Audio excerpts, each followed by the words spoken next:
Matt, it's great to see you. Thanks for joining me on the podcast. Ryan, I appreciate you having me on. Yeah, you bet. It's I'm glad your team reached out to me because this is a conversation I think is a conversation that's growing. It's a trend that seems to be growing. You can correct me if I'm wrong. And it's actually one that I've never had in 8.5 years of podcasting now, and that is the idea of psychedelics and its use for medicinal purposes. When I think the stigma associated with psychedelics is more of recreational use or just to get high. hmm Yeah, that is certainly what a lot of people think about. They think about the '60s and kind of the hippies and that kind of counterculture movement. And then I think for any of us born after 1971, we've grown up in a prohibition. So all we've heard is like, this is our brain on drugs. Bad things are going to Mm. happen. Stay away. And What we really don't talk about how can this technology be used to make us, and in the case of your podcast, your audience, how does it make us better men? How does it make us better husbands, brothers, sons, fathers, and all that? why do you use the term technology? That's an interesting term, technology, as opposed to medicine or plants or some other terminology you might use. I do it specifically to just get people thinking about it differently. I mean, this is in some ways, sure, it can be a plant, it can be a synthetic uh, molecule, but it at its core, it's also technology that is used to achieve a outcome. So some people meet this medicine from a medical model, so they want to meet somebody with a doctor who's going to give them a diagnosis and then introduce them to the medicine. Others say, no, no, no, I'm a grown man and I should have no plant should be illegal and this should be decriminalized. And they want to meet him kind of in that vein. And then others say, I want to use this medicine to connect to a higher power, however it is that I define that. So I want to use this technology for a religious purpose, and that's fine too. But there's kind of three different ways that psychedelics meet people today. And it's interesting when you talk. I have so many questions about this, and admittedly, I want to. I can go in 1,000 different directions because, admittedly, I'm skeptical. I don't drink. That's changed over the past year, so I don't drink. hmm I've never used really any drugs. I mean, I might have, smoked a joint when I was in a high school or something like that. But outside of that, don't use any drugs. And to me, the skeptic in me says, if you want to get high, just get high. We don't need to have all these reasons or excuses for doing that behind it. And I'm not trying to discount your work. I'm just saying that's the skeptic in me. And that's the conversation I want to have today. Yeah, Ryan. I mean, that's exactly me going into this. I was not a drug user. I wasn't even a big drinker. And some friends, some guys that I trust a lot said, you might want to try this. And you love learning. Here's a chance to learn about yourself. You love travel. Here's kind of a way to go on a trip in your mind. And they probably knew that I had some other things that I was not addressing. And yeah, it was way out of left field for me to try it, but I went ahead and agreed. I went on this guided magic mushroom or psilocybin journey, and it completely changed the way I look and interact with the world. I mean, so much so that I got someone else to run my business. I went back to school to get a master's in psychology and neuroscience to understand more about these drugs, and then I've been really learning about how they work in a spiritual context. Yeah. What do you think it was about that guided psilocybin? What do you call it? Experience? What was it Sure, about journey that experience. that you that made you rethink everything? Because when I think about drug use or drinking, even, it's like, okay, well, hmm you get drunk or you get high, and then you have your experience or whatever, and then it's over. And that's it's kind of an isolated experience versus something that could, as in your case, radically transform your life. Yeah, I mean, so I can see both sides. So let's talk about what happened with me. I mean, I'm on this journey. I've taken a bunch of mushrooms, and out of kind of nowhere, my mom showed up, and my mom died when I was 22. She was 49, and now she's here. Like, what is this? And I could kind of connect from her to me to my kids and come to a recognition that okay, maybe there is another place that spirit can go. Okay, that's interesting. And then I was sitting there feeling so incredibly safe and loved in this again psychedelic experience, that in the next moment, it's like, well, wait a minute. I'm not experiencing safety and love in my everyday life. What's going on? What am I missing?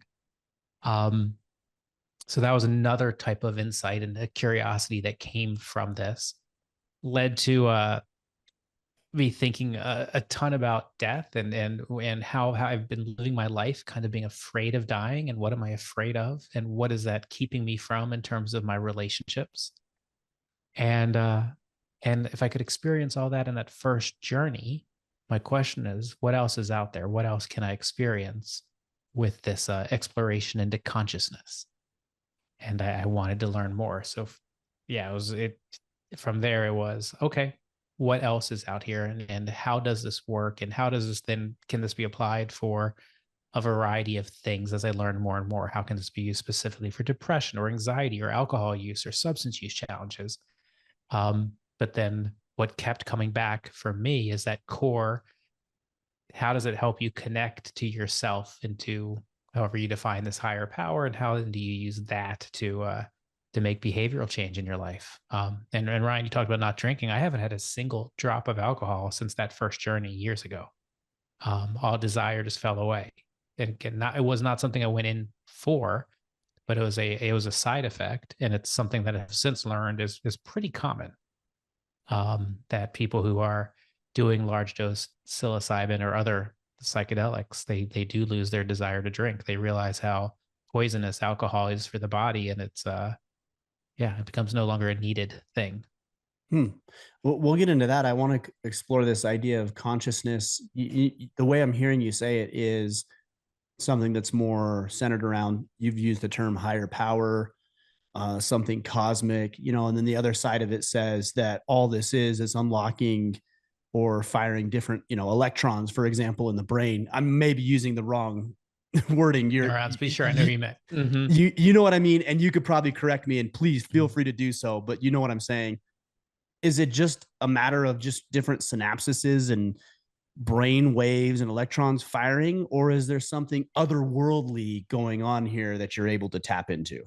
So Ryan, I think the candid answer is we don't know. If you're asking from a research perspective, what have they shown? They've shown that when you take most psychedelics, it's going to quiet down your default mode network. So think of that as your inner narrator, the voice that's, you need to do more, you're not good enough, you're not working hard enough. That inner narrator that's just doesn't stop talking. So we know it quiets that down. That's called the We default know mode network, is what you default refer mode to that? network. Yeah. Yeah. It's Okay. kind of this. Yeah. Then we know it kind of lights up your brain. So as we get older, we start thinking in similar patterns over and over. So think about it as a skier going down a mountain, and she keeps skiing in the same tracks, and the tracks get deeper.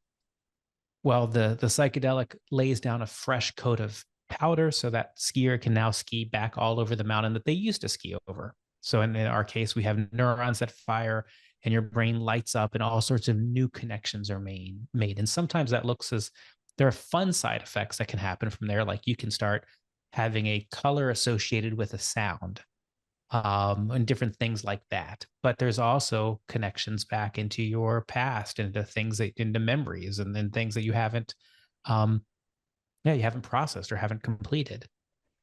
In many cases, these psychedelics remove shame, blame, and guilt.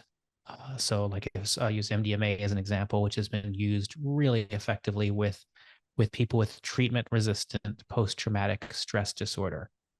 One of the things they're able to do with the removal of shame, blame, and guilt is look at experiences and process them differently, and then heal from those. And then you finally, like you talked about before, this connection to a higher power, this mystic experience is how it's defined in research terms. Many people who come out of these things say, this is one of the top 5 experiences of my life. And when researchers say, well, what does that mean? It's like, well, when my parents died, or when my child was born, or when I got married, it's that big of an experience for them. And it's hard to quantify that, but there is a mystic experience scale that is used. Yeah, and many people put this as a as some type of connection for spirituality. It's again, this is coming from the skeptic. It's so hard for me to, I want to make sure we have this conversation because I'm like deeply interested in this stuff, especially because it's something I haven't explored. But I tend to be spiritual. I believe in God. But it's hard for me not just assume, well, the reason you think you're having this spiritual experiences is because there's new connections or new something new, like you said, lighting up the brain happening that's created an entirely new experience that you can't explain. And therefore we assign it to spirituality or religion. Could be. I mean, in my case, I guess rather than go in my case, I think in general the question then would be, well, then what's the staying power? Hmm. If it's just a, oh yeah, I can't, I need to chalk this up to something, or chalk it up to this. I don't think we would see that people years after a psychedelic experience are still pointing to that as a significant turning point in their life. And then I also don't know if they would um, as confidently be able to say, well, I completely understand and believe in the interconnectedness of all things after this dose. It's not that it's different than like talk therapy or being told something with a psychedelic. I mean, you feel it, you understand in a way that is completely different than any other experience that's out there. And Ryan, I'm not trying to convince anybody to do anything. I'm just talking about my experience and what some of the research is saying on some people, but everybody needs to make the decision that's right for them, of Yeah. course. Yeah. I think you and I come from different backgrounds too. I tend to be more intuitive in the way that I approach things. I'm like, hey, if it works and you feel better about it, it leads you to better life, then all the power to you. And I hear you even in our brief conversation up to this point talking about, well, let me talk about it from the research or the clinical perspective. And I think both are needed. I think both are important. I do have a question about something you said regarding shame, blame, and guilt, because in researching for this conversation, I've seen some videos and some different things that you've done talking about the powerful effects of psychedelics. Specifically, I think you said MDMA Mm-hmm. and was Psilocybin or it ketamine. psilocybin? I think, Mm-hmm. oh, maybe ketamine. Maybe ketamine is what the one I saw. Mm-hmm. Uh, I tend to believe that there is some value in shame, blame, and guilt. It seems to me that we experience a broad array of emotions for different reasons, and those can actually serve us. I agree that at some point they probably become unhealthy, but does this shut down not just shame, blame, and guilt, but other emotions that we would generally consider more positive or even healthy doses of shame, blame, and guilt so that we can drive effective outcomes moving forward? Yeah, I love that question, and wildly in all of the different podcasts I've done, no one's ever asked that. So I really, really appreciate that question.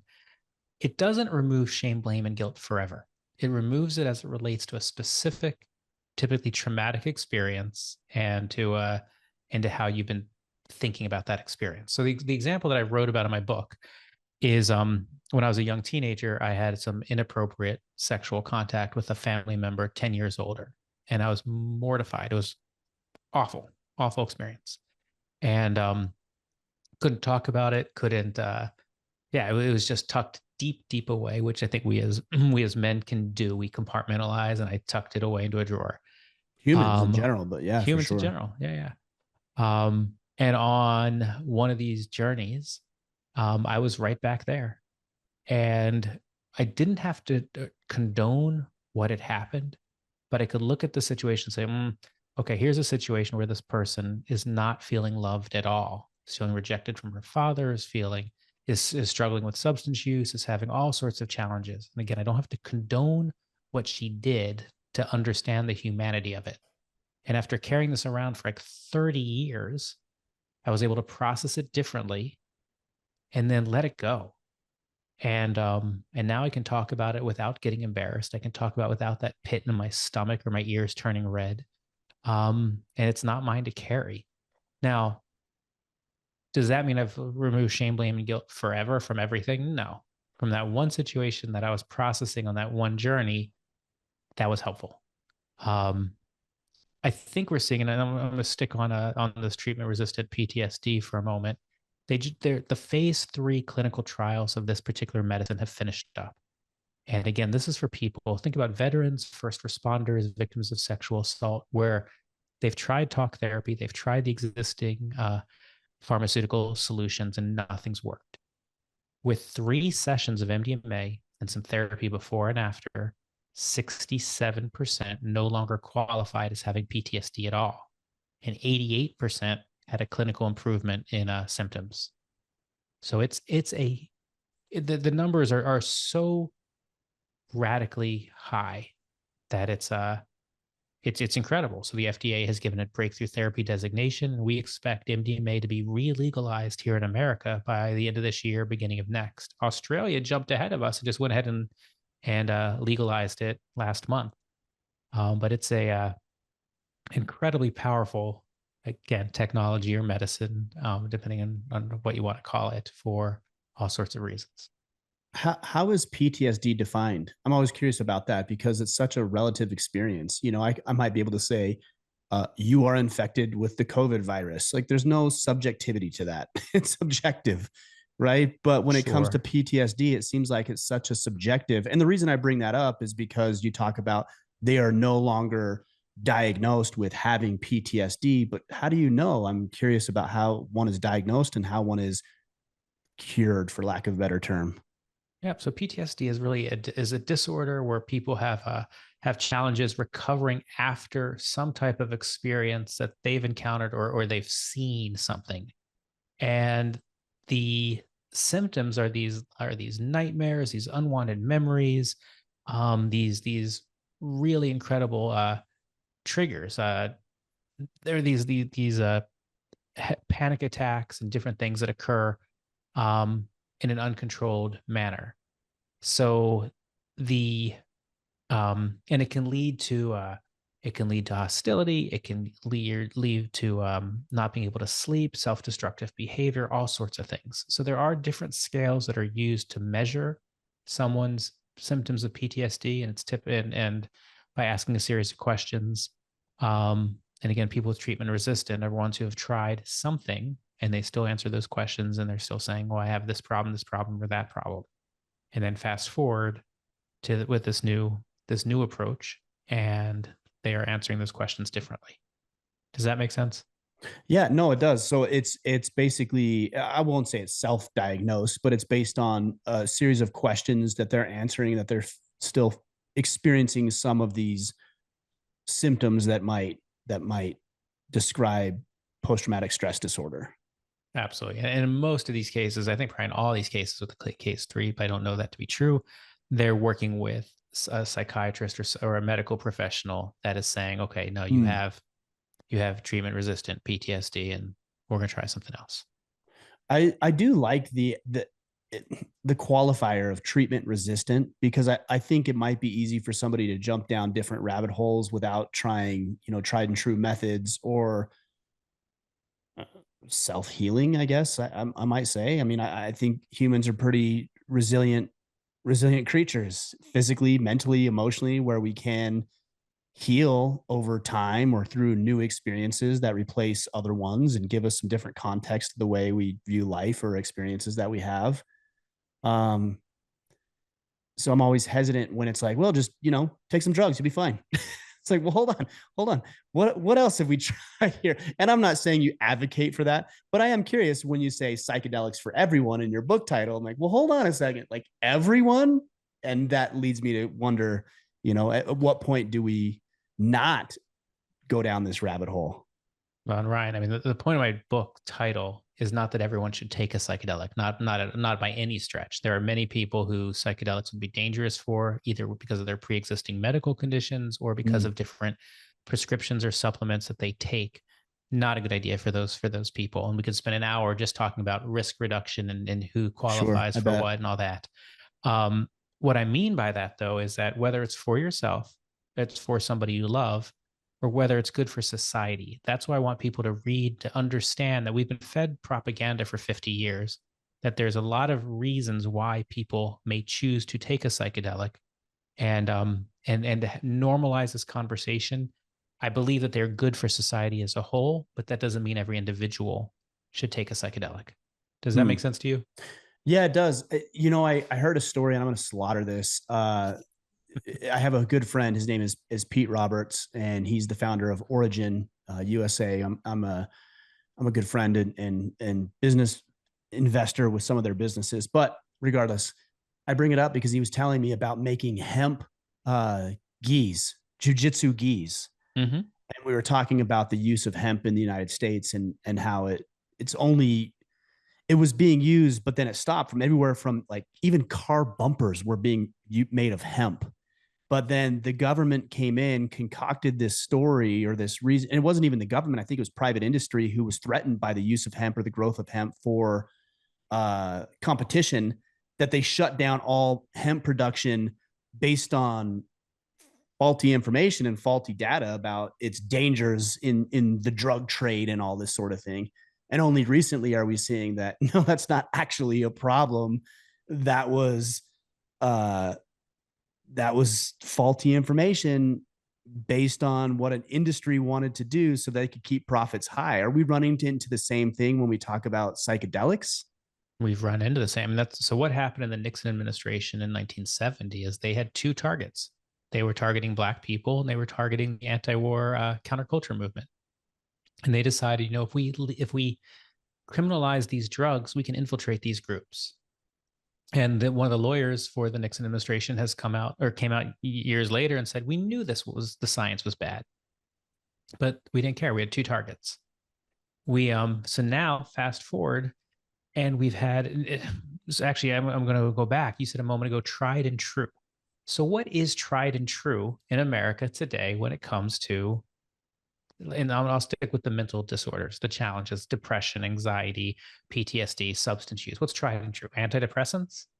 So we've had an epidemic where not only adults but children are being prescribed antidepressants, mood stabilizers, so ADHD medicine, anti-anxiety medicine, all sorts of things. And we know now that that maybe works on 40% of the population, maybe.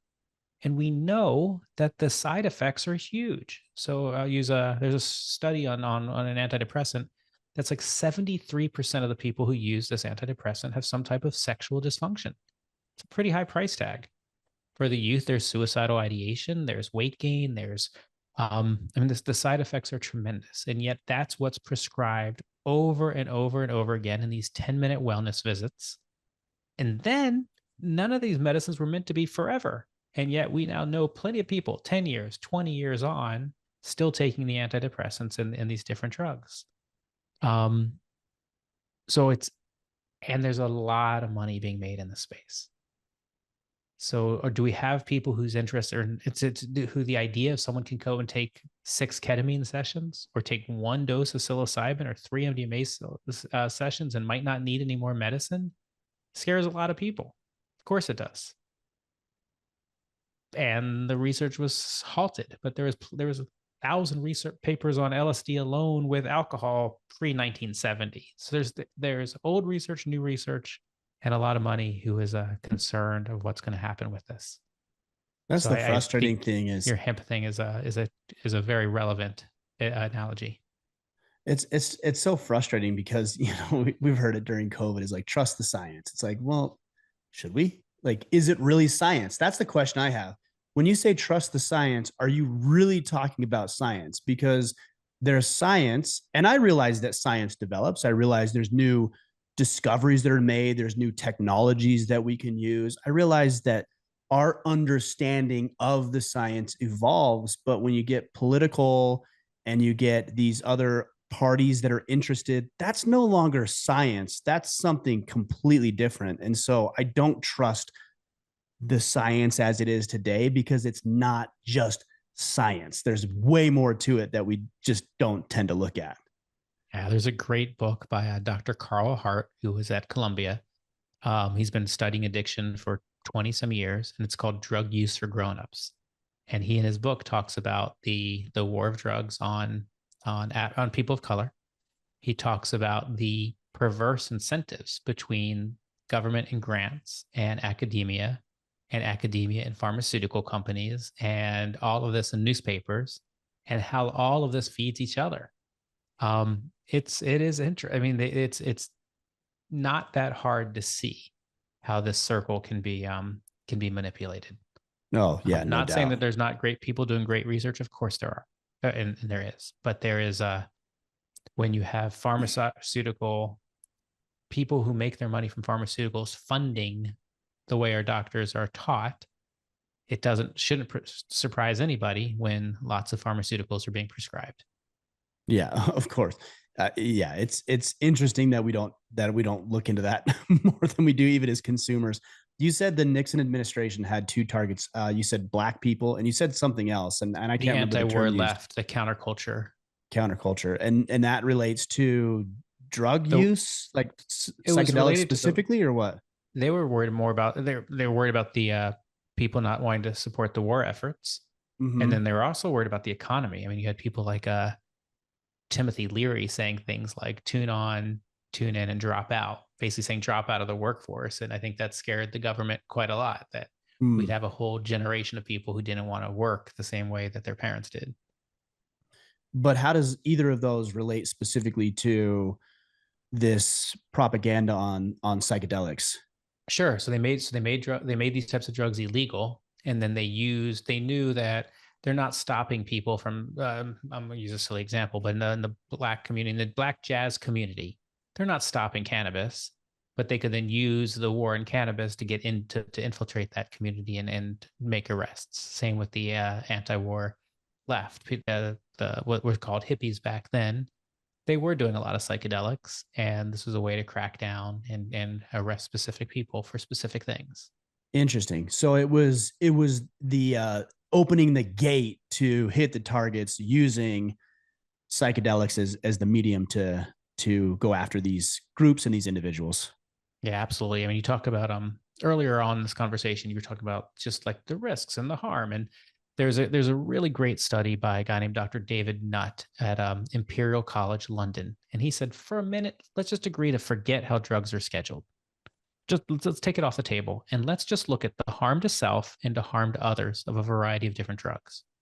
On the far left hand side, the most dangerous drug for harm to self and harm to others is alcohol. It's a 73. Sure. Of course. Like heroin is like a 55. Crack Hmm. cocaine's a 54. I mean, it's alcohol has got Really? all That sorts of big a challenges difference? and causes a lot of damage to humans, both to what they inflict on their own bodies and on others. You come all the way down that chart, like a 7 are mushrooms. There's no lethal dose. It's hard to have a bad physical experience with mushrooms. MDMA is like a 9, LSD is a 7.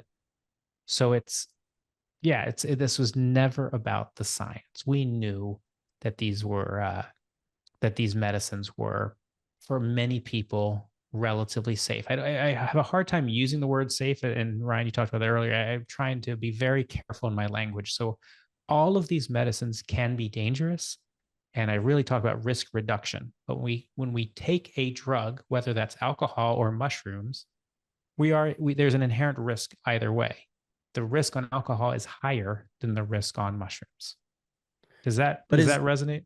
it does. I'm just curious on mushrooms, for example, you talk Mhm. about this scale being, alcohol 73 and mushrooms at 9, whatever the numbers were that you used.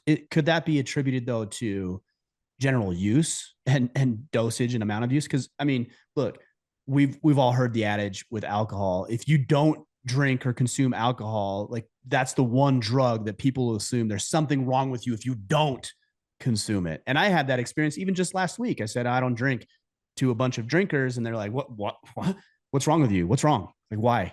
They were very weary about why I didn't drink. So could it be just attributed to that versus something else? So again, you just covered a bunch of things. It's been fascinating for me to go from being a drinker to a non-drinker and to realize like it is looked at as weird. Like Mm-hmm. people don't think I'm weird because I talk about drugs. I think I'm weird because I don't drink. And Yeah, for sure. it's Exactly. kind of wild. Or like you go into a bar and you order a non-alcoholic drink and it comes out in like the kid's glass. It's like, okay, you made me feel really uncool for drinking whatever I'm drinking here. So yeah, the study that I'm referring to does take into account volume and all of that, but also there's another study from Columbia School of Public Health that where they estimate how many U.S. adults use hallucinogens each year, and I think it's up to like 5.5 million. So it's still a substantial number. Really? Yeah, yeah. It's a big number. Let me see here. I'm trying to put it up here. Yeah, it's like 5.5 million. This is the 2019 number. Um, yeah, it's a big number. And I'm not even sure. I don't think that even counts. I don't believe that counts ketamine, which would increase. So ketamine is our only legal option in America today, legal in all 50 states, prescribed off label for depression and anxiety. And I don't think that 5.5 million includes ketamine because that would radically increase that. Is ketamine also used in the treatment of ADHD, or is it just depression and anxiety? Yeah, as far as I know, it is not used for ADHD. It is, yeah, just depression and anxiety and obviously and pain and some other things, but it would not be a stimulant like Ritalin is for ADHD. So, okay, so we need to back up because the Sure. book is titled Psychedelics for Everyone. And we got into it because I was so excited to have this conversation. What is a psychedelic? Because I mean, yes, I think psilocybin, we've all heard, mushrooms, LSD, we've all heard these things, right? Peyote, ayahuasca, there's other things, psilocybin, we've heard these things. But then you lump ketamine into it as well. And I've heard of ketamine. I don't know much about it, but I assumed it was some sort of medication like you see traditional medication like Ritalin or some of these others to treat these types of things. Yeah, so psychedelics. So let's start with drugs. I mean, even that word by itself is confusing. Where do you draw the line between a drug and a nourishing substance like a vitamin or a pick me up like coffee? Right, It's right. not With clear. caffeine. Sure, With exactly. caffeine, absolutely. So it's the drug that everybody does and sold in every corner, and work even pays for you to do that drug. Yeah. Um, the word psychedelic comes from the Greek words psyche and delios, which loosely translates into mind or soul manifesting. Hmm. I actually like the term entheogen, which is specifically when these substances are used with because of the direct connection with a higher power. And there are hundreds of different entheogens or psychedelics. So you've talked about the mushrooms, LSD, ayahuasca, MDMA, ketamine. But there's a book called a volume P-Call and T-Call where there's, I don't know, a couple hundred different psychedelics that are listed. And it's yeah, there's way more than anybody thinks. Um, and then the use of these things is wild. Like this, there's a cave drawing in Algeria where it's like a mushroom shaman. So picture like a human with like an insect head, and he's got mushrooms coming all the way down his body, and he's holding mushrooms in his hands, and that's like 4 to 9,000 years old. Hmm. For over 2,000 years, the Greeks were doing a psychedelic ceremony, the Eleusinian Mysteries, where people like Plato and Socrates and Cicero and Augustus Caesar and Marcus Aurelius, some of the Stoic philosophers, participated in a ritual that sounds a lot like communion, where they would drink this substance and they would become one with God and work about get a whole new perspective on death. And then we certainly have studied in school. Many of us studied about Native Americans with peyote and the Mayans and the Aztecs, but we don't learn about the shaman in Siberia working with mushrooms, or that we don't connect that. Oh, wait a minute, these witches burned in Europe were because of psychedelics. Some were, or that there are even tribes in Africa. So these psychedelics have been used all over the world for thousands and thousands and thousands of years. And in fact, it's only this weird Western culture that we are in is the first culture to not put a lot of value in the power of psychedelics. And I think, this is just my theory, that it's attributed to the separation of religion and medicine. That in our culture, we have doctors and we have religious leaders. And the doctors are like, we're pure science. We don't need that religious stuff. And I think that causes a challenge when we've had these medicines that cross both planes. Yeah, Um, I can understand that. I mean, I even see as somebody who's spiritual, believes in God, and even religious, somewhat religious. I better say it that way. That's more accurate. Uh, is this idea of creation versus evolution? Like, I'm not sure it's one or the other. For me personally, I believe in creation and evolution. I believe we were created, and I believe over time, millions of years, that we've evolved into who we are now and what you see before you. So I can resonate with what you're saying, that they aren't always completely and separately distinct, that there are lots of crossovers. Right. And that we need some kind of reconciliation between medicine and religion, that it requires adjustments on both sides. So I get when people say, hey, these shaman don't know how to keep me safe. They don't have the medical expertise. Okay, maybe let's put that in a bucket. But I can also understand how the indigenous shaman say about the medical professionals, they don't understand how to work in the spiritual plane for the most part. Are there some medical professionals who are studying shamanism and ceremonial Sure, use? Of probably. course, and vice Right. versa. So then how do both sides work together? We know that the medical model isn't working. This 10-minute visit of, oh, here, just numb your symptoms and take this for the rest of your life and deal with the side effects doesn't work. But This do we know that? I mean, let's look at some data. And I don't have it in front of me. Sure. You probably have more access. Do we know it doesn't work? Because if we look at longevity of life, if we look at our general health, if we look at our size, we look at our strength, there's a lot of metrics that we can, I think, look at that would point to things are a little bit more favorable health wise than they were 1,000 years ago. 1,000 years ago, I'm 42 years old. I probably wouldn't be alive right now. So do we know it doesn't work, or is it just in certain aspects it doesn't work? So I am a huge proponent of this is the greatest time to be alive ever. Everything that's going wrong in the world, yeah, there's challenges, of course. And what an amazing time to be alive. Right, sure. So I get all that. When we look, the stats that I look at in regards to is the existing um, treatment of mental health working? I look at things like the increase in depression, the increase in anxiety, the increase in teen suicide, and 20 some veterans a day killing themselves, in the loneliness epidemic that our Surgeon General talks about, and the people flooding out of churches, the lack of community. Um, yeah, I'm looking at those statistics. I'm looking, yeah, you might live a long time and might not be having a happy, meaningful life. Those are the types of things that when I question whether they're working or not, that's what I'm questioning. And what I think was unique about psychedelics is that in some ways they work on a biochemical level. So you can look at ketamine and say this is going to work with the glutamate system, and it's going to do some things, and it's going to make you not suicidal. Again, brushstrokes, don't not for everybody.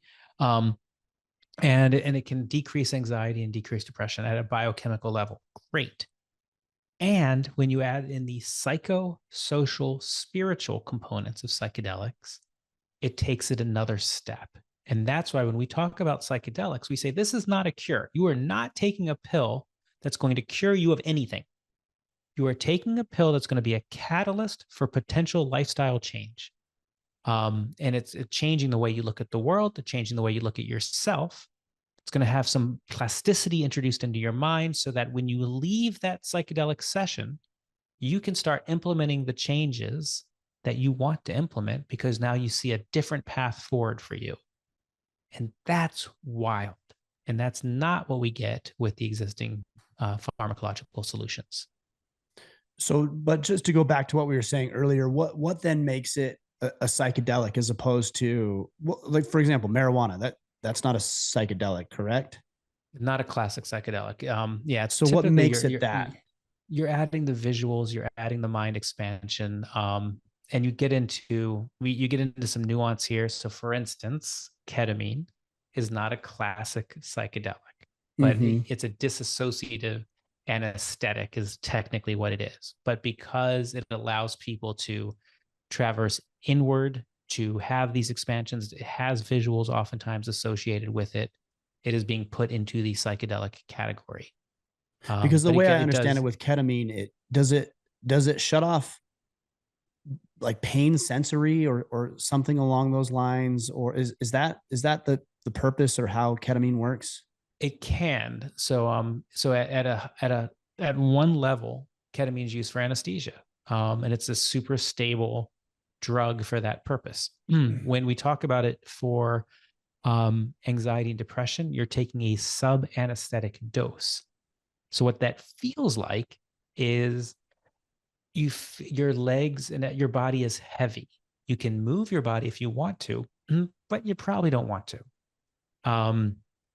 If you take it for pain, it can help eliminate some of the pain sensors, and people are using it as an alternative to opioids. There's a way to get off of opioids, so it's another powerful use of ketamine.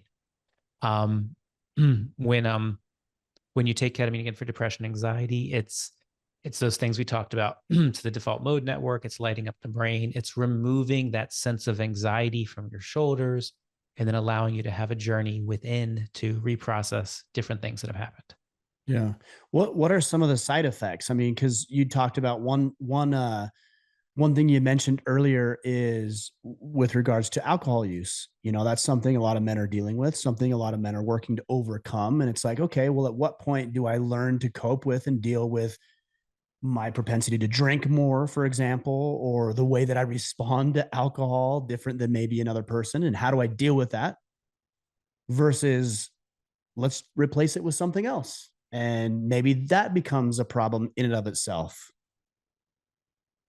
Okay, so there's two different grounds here. I'm gonna actually go backwards. So first, let's talk about psychedelics specifically for substance use challenges, because I completely get that it's counterintuitive. I'm having a problem with heroin or cocaine or alcohol, and I'm going to use a drug as part of my Right. solution. That's Right. Yeah, counterintuitive. exactly. But if you go back in time, even Bill W., the guy who founded Alcoholics Anonymous, wanted LSD to be part of the protocol for Alcoholics Anonymous. And Really? yeah.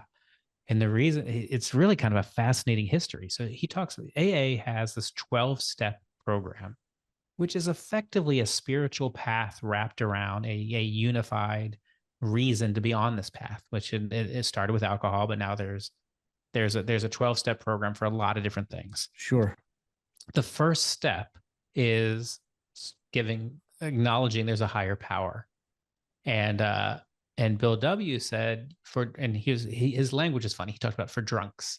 So he said, for drunks, it's gonna be hard to find for them to acknowledge there's a higher power. LSD is a forced higher power experience.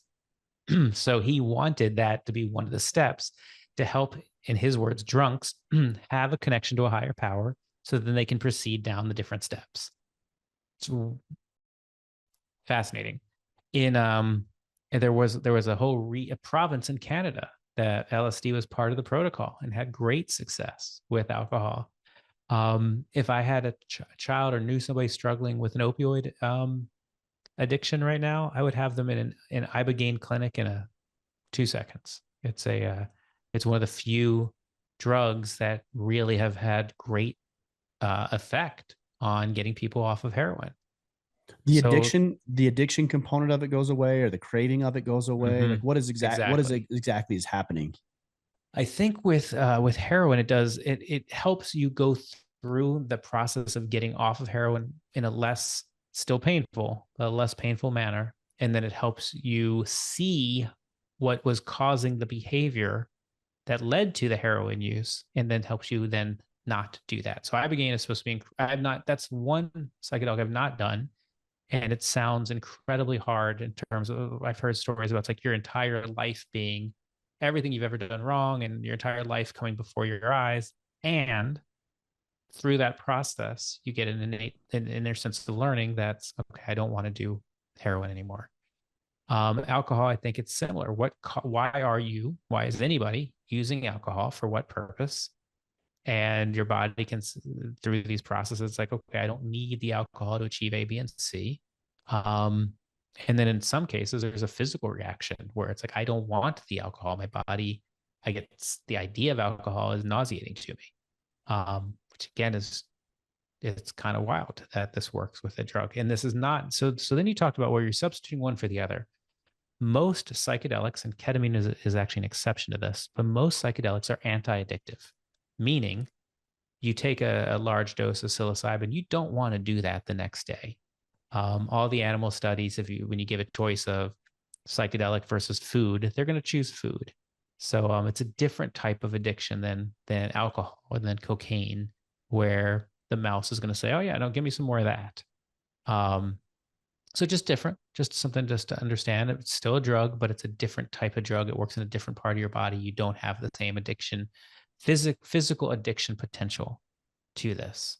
Um, Do you see and this for then yourself being something that, you know, we're talking about specifically with the use of overcoming certain addictions?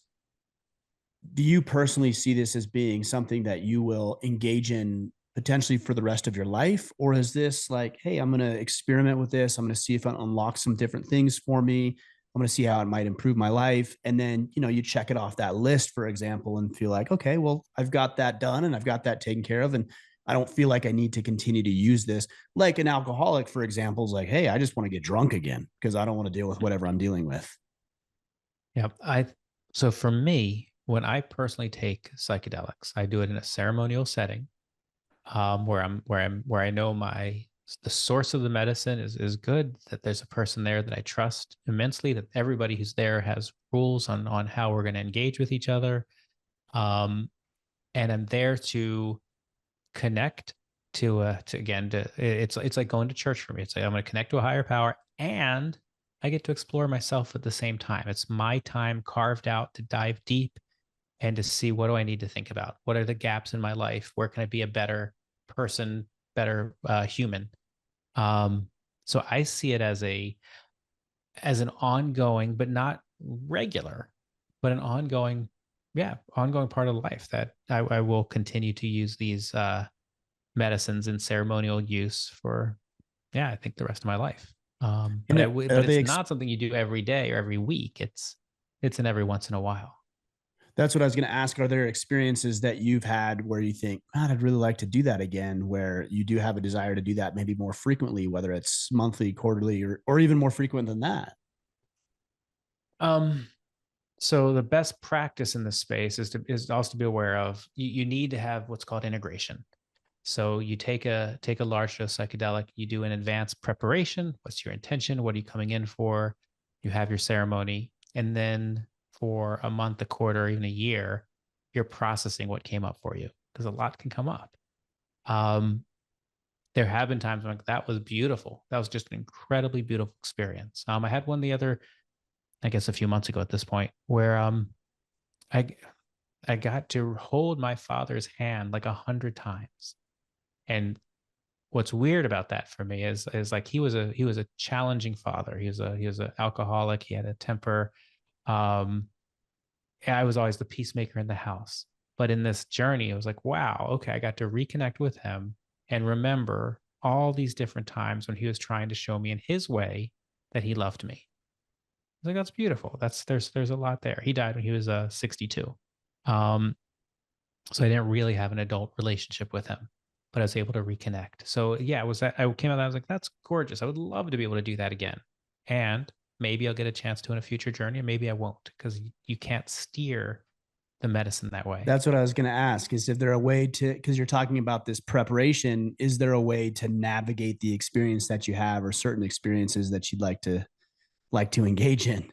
Yeah, you can ask them, and then the best practice is to try to get that preparation down, your intentions down. But Ask what? you're Ask. asking the medicine, but you're asking your body, you're asking yourself. I'd like to, in this journey, I would like to reconnect with my parents, my ancestors, whatever. You can ask um, for that as your intention, but there's no telling whether that's actually what's going to happen or not. So it's Um, like my kids asking for, ice cream right before bed. Like you can ask, but like that ain't gonna happen. So or it might happen, but it's, you just, again, it's not like driving, where it's that you can steer to those levels of the subconscious. got it. Um, yeah, it's different. Or navigating a dream. There's like, if you think about this thing 100 times before you go to bed, then you'll dream about it. I'm like, yeah, okay, I've tried that before. That doesn't work. That beautiful woman did not show up in my She did dreams. not show up. Yeah, I totally get that. So yeah, you can ask. Sometimes you can steer a little bit, but not to that level. Yeah. Yeah.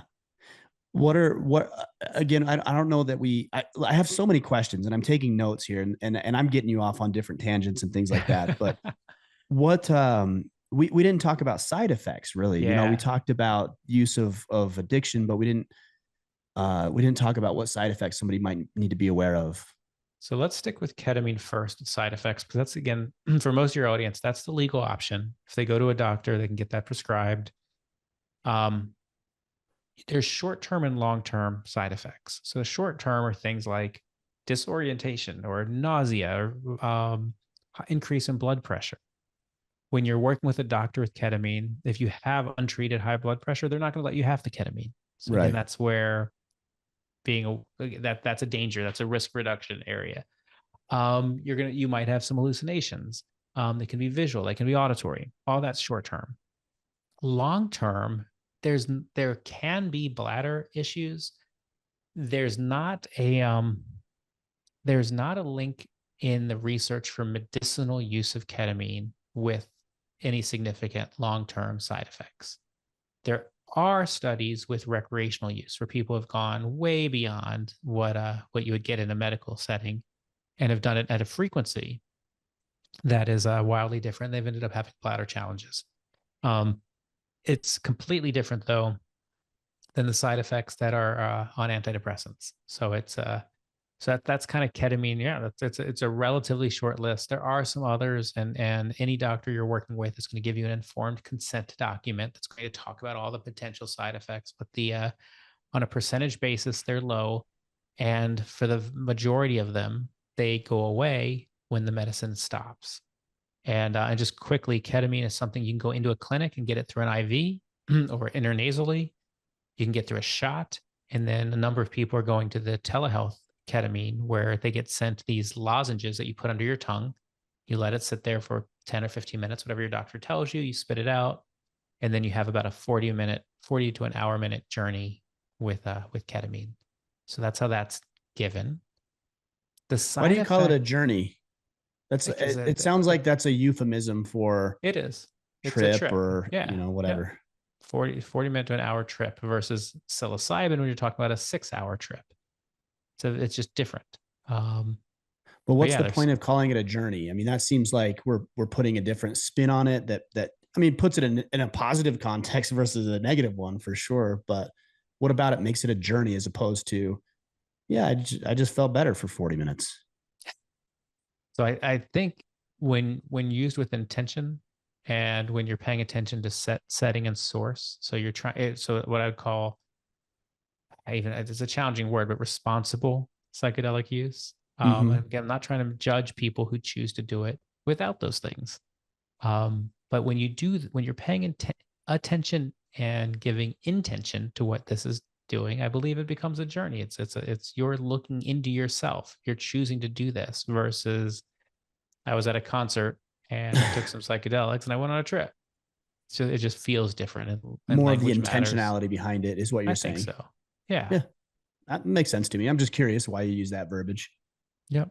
And then the side effects with the classic psychedelics. So we talk about LSD and mushrooms, and is again, during this experience, it's all sorts of things. It can be visually and audio,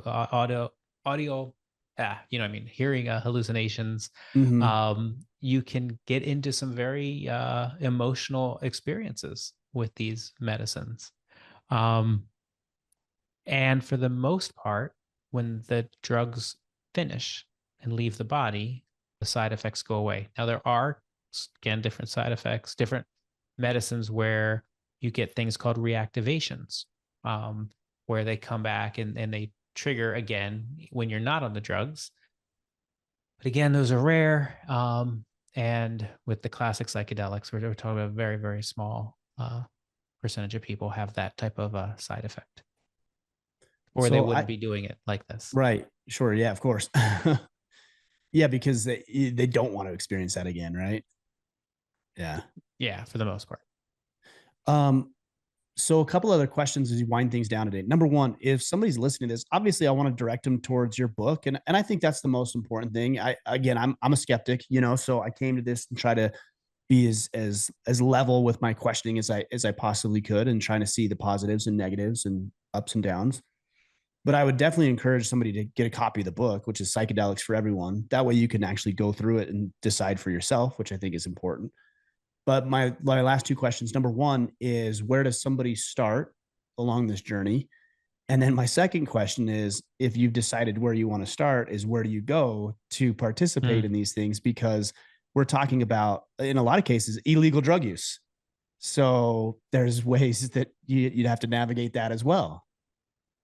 Yeah, that's totally fair. So, I mean, I love, and again, in addition to my book, I really think Michael Pollan and How to Change Your Mind, that book is beautiful. And for those who are not big readers or want to have a conversation starter with their spouse, there's a 4-part series on Netflix on How to Change Your Mind that is just spectacular. Hmm. And he's just such a good journalist. He's done a good job, and he in his 60s decided, okay, as a non-drug user, I'm going to try a bunch of these different psychedelics, and I'm going to write about them. And it's it's a great book. So where do you go? So ketamine, like I said, is legal in all 50 states. If you're looking for something legal, go talk to your doctor, psychiatrist, go online to one of the telehealth companies in your state. And ketamine's a good option. Again, assuming that you don't have the contraindications that we talked about before.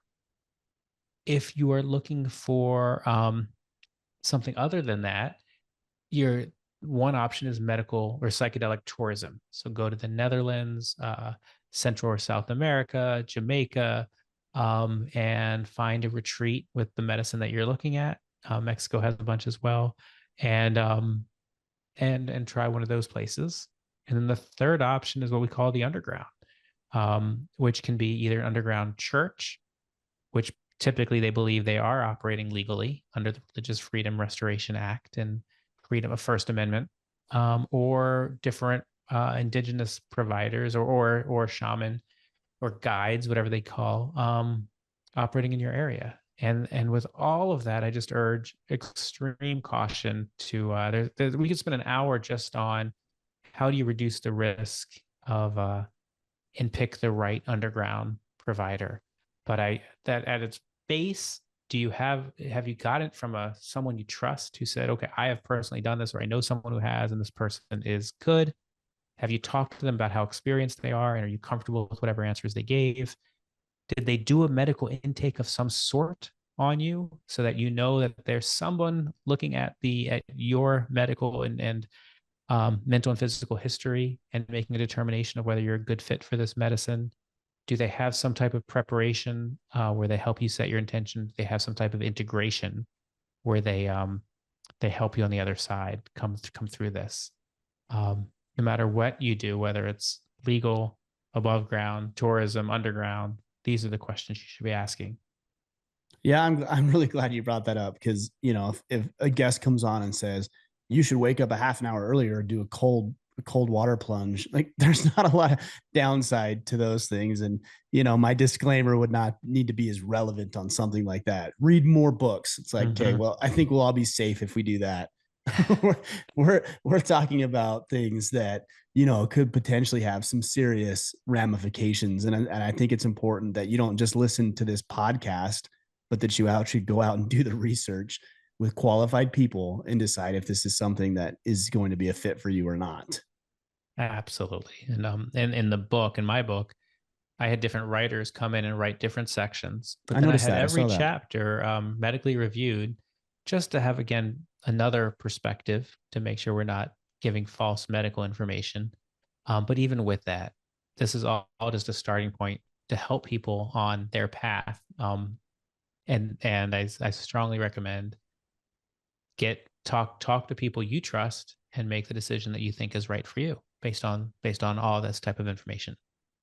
So, Matt, why don't you tell the guys where to get the copy of the book, the best place to go, and then also how to connect with you and learn more about what you're doing? I appreciate that, Ryan. So, Psychedelics for Everyone is available everywhere that books are sold. There's also an Audible version of it.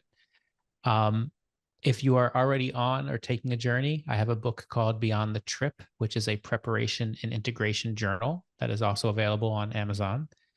And then mattzemon.com is my site. And I'm pretty active on LinkedIn and Instagram. So if there's any questions I can answer for you, those are great places to reach out to me.